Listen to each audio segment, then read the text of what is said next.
ताज्या घडामोडींसाठी स्वानंद न्यूजला सबस्क्राइब करा आणि बेल आयकॉनवर क्लिक करा। बदलापुरातून जाणाऱ्या बडोदा JNPT महामार्गाच्या भूसंपादनात जागा मालक असलेल्या आदिवासींची आर्थिक फसवणूक झाल्याचा प्रकार समोर आलाय।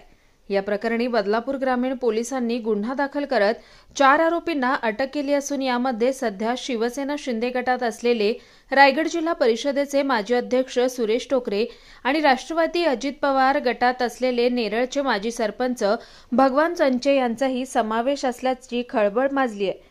बदलापूरच्या ग्रामीण भागातून जाणाऱ्या बडोदा JNPT महामार्गासाठी काही वर्षांपूर्वी भूसंपादनाची प्रक्रिया पार पडली होती। या भूसंपादनात 10 आदिवासी जागा मालकांच्या बँक खात्यात आलेले 74,50,000 रुपये या आरोपींनी परस्पर स्वतःच्या आणि निकटवर्तीयांच्या खात्यात वळवल्याचा आरोप त्यांच्यावर आहे।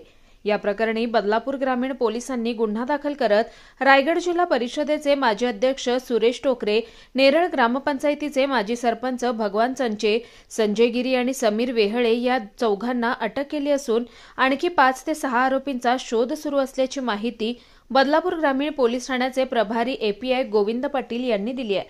या प्रकरणात थेट सत्ताधारी पक्षात असलेल्या जिल्हा परिषदेच्या माजी अध्यक्ष आणि माजी सरपंचांनाच अटक झाल्यामुळे मोठी खळबळ उडाली आहे। यामध्ये काही तत्कालीन सरकारी अधिकाऱ्यांचाही सहभाग होता का हे देखील आता पोलीस तपासात समोर येणार आहे। बडोदरा रोडचं ॲक्विजिशन झालं होतं आणि त्यामध्ये जे लँड ओनर्स आहेत त्यांना काही कम्पेन्सेशन म्हणून सरकारकडून पैसे आले होते। त्या पैशामध्ये जे पैसे आदिवासींच्या नावाने आले होते, आदिवासी लोकांच्या, तर त्यामध्ये थोडासा अपहार झालेला आहे। जवळजवळ 84चा अपहार झालेला आहे आणि त्या अपहाराच्या अनुषंगाने हा गुन्हा दाखल आहे। हा गुन्हा अतिशय प्रायमरी स्टेजला आहे आणि त्यामध्ये आपण काही आरोपी अटक केलेले आहे आणि इतरही आरोपींचा आपण त्यामध्ये शोध घेऊन लवकरच उर्वरित आरोपी अटक करत आहोत। साधारणतः एक 10 शेतकरी आहेत की त्यांच्या रकमेचा अपहार यामध्ये झालेला आहे। निखिल चव्हाण, स्वानंद मीडिया, बदलापूर। ताज्या घडामोडींसाठी स्वानंद न्यूजला सबस्क्राइब करा आणि बेल आयकॉनवर क्लिक करा।